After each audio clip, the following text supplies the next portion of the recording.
নমস্কার দর্শক বন্ধুরা, ওয়েলকাম টু ব্রেন মাইন্ডিয়া। আজকে আমরা আলোচনা করব লাম্বার স্পাইনাল স্টেনোসিস নিয়ে।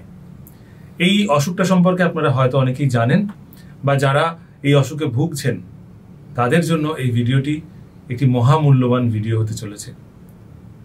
আশা করব আপনারা ভিডিওটা শেষ পর্যন্ত দেখবেন। আজকে আমাদের অতিথি বিশিষ্ট নিউরোসাইকিয়াট্রিস্ট ডক্টর জাকির হোসেন লস্কর মহাশয়। ডাক্তারবাবু, আপনাকে স্বাগত।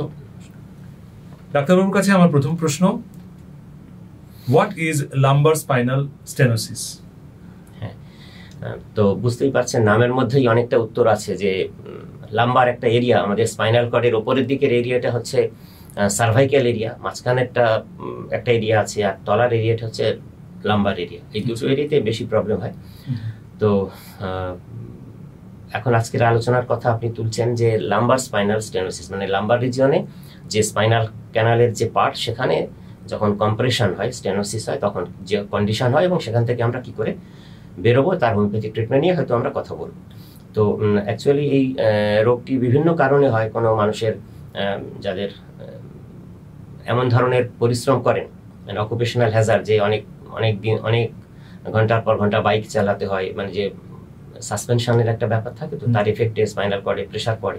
এছাড়া অন্যান্য কোনো আঘাত লাগা থেকে হতে পারে। অনেক কারণ তো অনেকেই আছে। তারপরে অনেকেই ফিজিক্যাল এক্সারসাইজ করেন না, এসব কারণের জন্যই হয়। এবং যখন হয় এই রোগটা, তখন প্রথমে স্পাইনাল ক্যানেলটা শুরু হয়ে যায়, ন্যারো হয়ে যায়। তার জন্য সেই এরিয়াতে, লোয়ার ব্যাক এরিয়াতে যেহেতু লাম্বার রিজিয়ন অবস্থিত, সেখানে যন্ত্রণা হতে শুরু করে। এবং সেটা আমরা বডিতে কাজ করার সময় বিভিন্নভাবে মুভমেন্ট করি, সেই মুভমেন্টগুলো করতে তখন খুব অসুবিধা হয় এবং মুভমেন্ট ডিসঅর্ডারও শুরু হয়। মানে এটার মেইন সিম্পটম হচ্ছে আপনি যেটা বলছেন যে পেন, ব্যাক পেন।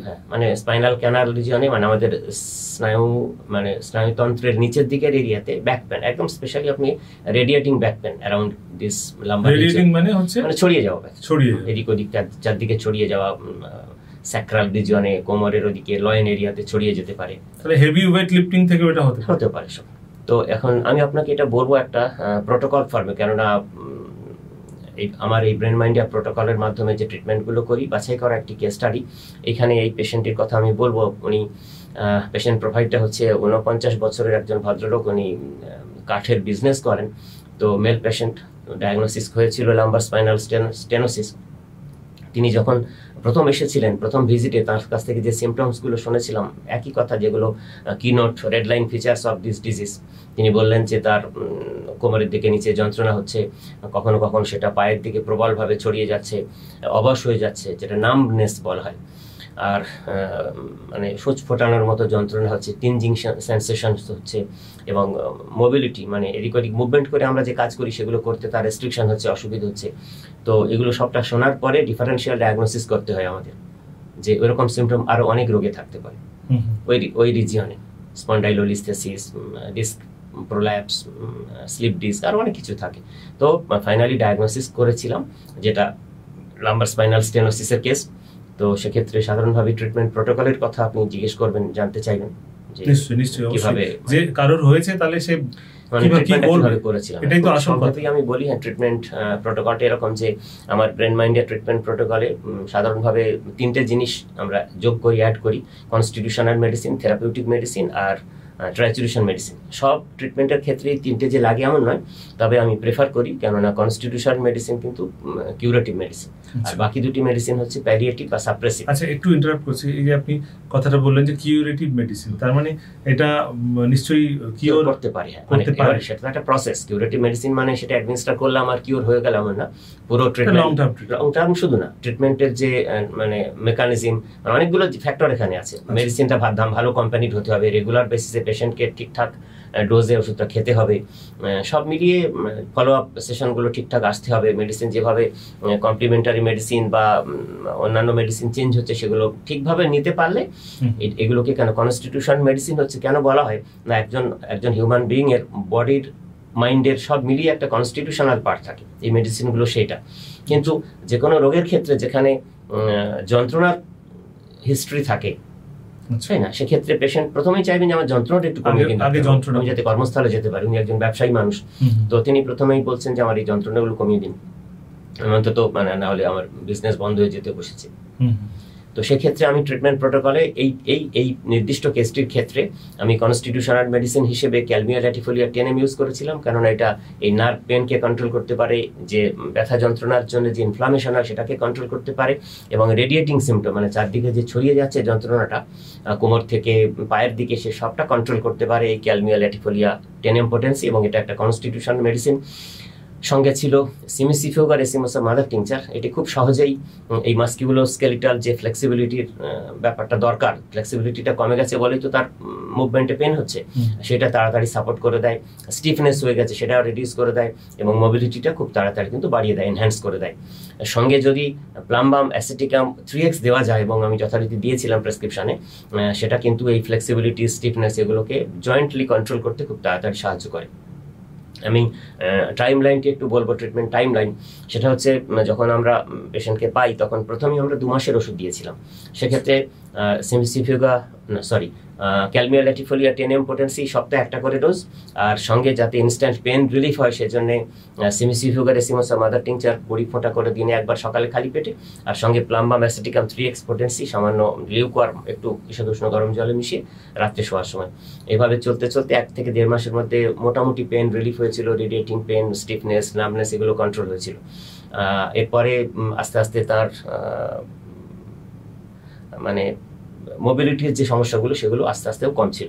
এবার যখন ইন্টারমিডিয়েট ফেজ আসলো, মানে 2 মাস পরে পেশেন্ট যখন সেকেন্ড ভিজিটে আসলেন, তখনও তাকে আবার 2 মাসের ট্রিটমেন্ট দেওয়া হয়েছিল। কিন্তু সেই সময় আমি যেহেতু পেন রিলিভড হয়েছে অনেকটা, সেজন্য থেরাপিউটিক মেডিসিন হিসেবে সিমিসিফিউগার এসিমোসা মাদার টিংচার এবং প্লামবাম অ্যাসিটিকাম 3x বন্ধ করে দিয়েছিলাম, শুধুমাত্র কনস্টিটিউশনাল মেডিসিন।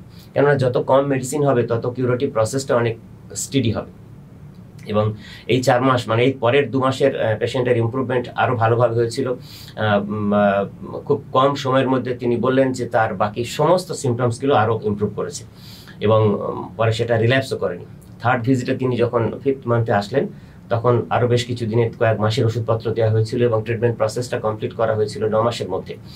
ফাইনালি তিনি যখন আসলেন তখন তিনি বললেন যে 9 মাসের ট্রিটমেন্টে তিনি বললেন যে সাকসেসফুলি তার সব সিমটমস এফেক্টিভলি ম্যানেজড হয়েছে, এবং মোবিলিটি সমস্যা নেই, কোয়ালিটি অফ লাইফ ইমপ্রুভ করেছে।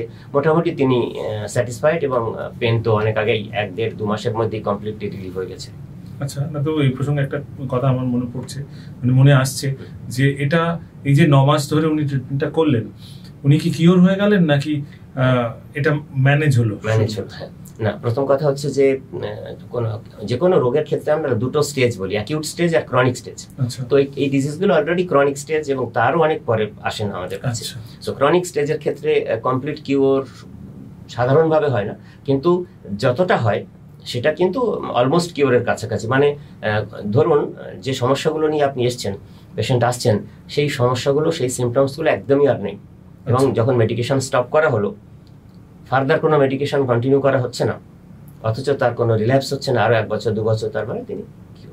এবার কি হয় না, এই ডিজিজগুলোতে যখন ডিজেনারেশনগুলো হয়, হাড়ের কিছু ক্ষয় হয়, স্পাইনের কিছু সমস্যা হয়, সেগুলো কিছু ইররিভার্সিবল চেঞ্জ। তো আমাদের বয়স বাড়ছে, ধরুন এই পেশেন্টের বয়স 50, আমি এই কেস রেফারেন্স দিয়ে আপনাকে যদি বলি 50, তো মানে একদম মিডল এজ, তাহলে আমাদের বয়স বাড়তে বাড়তে যে আমাদের যে ডিজেনারেশন হচ্ছে, ক্ষয় হচ্ছে, বডির যে নেগেটিভ জিনিসগুলো তৈরি হচ্ছে, সেগুলো কিছু কিছু কিন্তু ইররিভার্সিবল। আমরা ডিজিজ কন্ডিশনটা কিওর করে ফেলতে পারি, কিন্তু শরীরের নিজস্ব যে মেকানিজম, সেগুলোর কিছু কিছু পার্ট কিন্তু যেগুলো ইরিভার্সিবল হয়ে গেছে সেগুলো আর রিভার্সিবল করা যায়। তো সেটা ইম্পর্টেন্ট নয়। রোগের ক্ষেত্রে পেশেন্ট সিমটোমেটিক রিলিফ এবং মোটামুটি যদি রেস্ট অফ হিজ লাইফ এটা আর ফিরে না আসে তাহলে অনেক বড় ব্যাপার।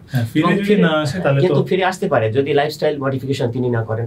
আমরা সেজন্য সমস্ত ট্রিটমেন্টের ক্ষেত্রে, আমি নিউরোলজি, সাইকিয়াট্রি সবার ক্ষেত্রে যেটা যেমনভাবে প্রয়োজন হয়, মানে এটা ডাক্তারবাবুদেরও দায়িত্ব যে লাইফস্টাইলটা কিভাবে তিনি মডিফাই করবেন, কতটা এক্সারসাইজ করবেন, কি ধরনের খাবার। অনেক খাবারেই কিন্তু অনেক কিছু কন্ট্রোল করা যায় আমাদের হেলথ কন্ডিশন। মানে আপনি যেটা বলতে চাইছেন যে কেউ কিওর না হলেও, মানে ধরুন তার সেই সমস্যাগুলো রইল না, কিন্তু সে যদি আবার হেভি লোড নেওয়া শুরু করে বা ভুলভাল স্লিপিং পশ্চার তার হয়ে যায়, তাহলে সেটা কিন্তু আবার যন্ত্রণাদায়ক হতে পারে। যেটুকু রেস্ট্রিকশনস আমরা বলি সেটুকু অন্তত মিনিমাম ফলো করা, তারপরে যে খাবার দাবার গুলো ইনকর্পোরেট করলে তাড়াতাড়ি জেনারেল হেলথ ইমপ্রুভ হয় সেগুলো যদি একটু ফলো করতে, দেখুন মানে শরীর তো আপনি যা সহাবেন তাই সইবে এমন আমরা বলি, কিন্তু খাবার দাবার দেখুন খাবারই ওষুধ আবার খাবারই বিষ। তো কি খাবো না কি খাবো, কতটা ঘুমাবো, কি ধরনের এক্সারসাইজ করব, কখন করব, সবটা মিলে যদি একটু লাইফস্টাইলটাকে খুব সুন্দরভাবে রাখা যায় তাহলে এই রোগ থেকে বেরোনোর পরে কিন্তু আর কখনো এই রোগে ফিরে আসবে না। তো সবশেষে আমি একটা কনক্লুশনে বলতে পারি যে এই যে ব্রেন মাইন্ডিয়া ট্রিটমেন্ট প্রোটোকলের পদ্ধতিতে আমি এই ক্ষেত্রে লাম্বার স্পাইনাল স্টেনোসিস পেশেন্টের ট্রিটমেন্ট করলাম। তো পেশেন্ট 2 মাসের মধ্যেই বললেন যে কনসিডারেবল ইমপ্রুভমেন্ট, 4 মাস পরে এসে বললেন যে তিনি হ্যাপি যে ট্রিটিং হেয়ার, এবং ফাইনালি 9 মাসের মধ্যে তিনি তার মোবিলিটি, তার ওভারঅল যে স্পাইনাল হেলথ সবটা ইমপ্রুভ হয়েছে, এবং ফাইনালি আমরা কেসটা কমপ্লিট হিসেবে ঘোষণা করে তাকে বলেছি যে 6 মাস পরে একবার ফলো আপের জন্য আসতে, শুধু দেখার যে কোনো রিল্যাক্সেশন কিছু হচ্ছে কিনা বা কোনো সিমটম রিকারেন্স হচ্ছে কিনা, কিন্তু সেরকম কোনো সিমটম আমরা পাইনি এই নির্দিষ্ট কেসের ক্ষেত্রে। এই ধরনের প্রচুর কেস আমি যখন পাই, সে সার্ভাইক্যাল স্টেনোসিস হোক, লাম্বার স্পাইনালই বেশি হয়, লাম্বার স্পাইনাল স্টেনোসিস হোক, কর্ড কম্প্রেশন বলে, স্পাইনাল কর্ড কম্প্রেশন হয়, স্পন্ডাইলোলিস্থেসিস হয়, অনেক কিছু আছে। তো সব ক্ষেত্রেই কিন্তু এই লাইফস্টাইল মডিফিকেশনটার উপরে আমরা সবসময় জোর দিই পোস্ট ট্রিটমেন্ট।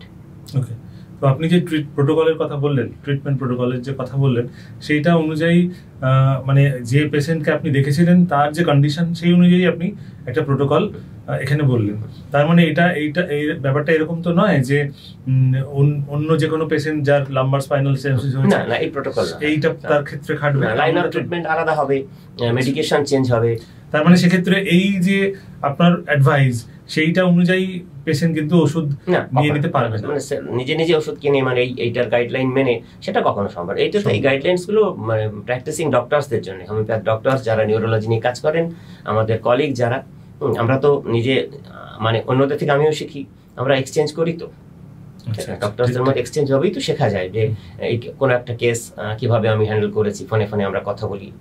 তার মানে আপনার কথা থেকে আমরা যেটা মানে বুঝতে পারলাম সেটা হচ্ছে যে যদি কারোর কোনো মানুষের এরকম ধরনের সমস্যা হয় তাহলে অবশ্যই একজন বিশেষজ্ঞ ডাক্তারের পরামর্শ তাকে নিতে হবে, এবং তারপরে সেই মানে তার মানে অসুখের স্ট্যাটাস অনুযায়ী তার ট্রিটমেন্ট হবে অবশ্যই।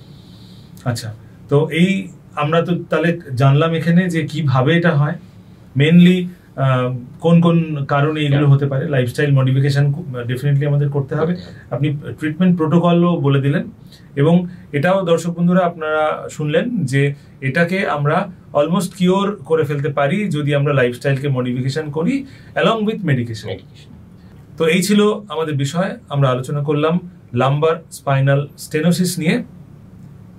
আশা করি আপনারা যারা ভিডিওটা দেখলেন তারা অবশ্যই ব্যাপারটা বুঝতে পেরেছেন এবং এইখান থেকে অবশ্যই আপনারা উপকৃত হবেন।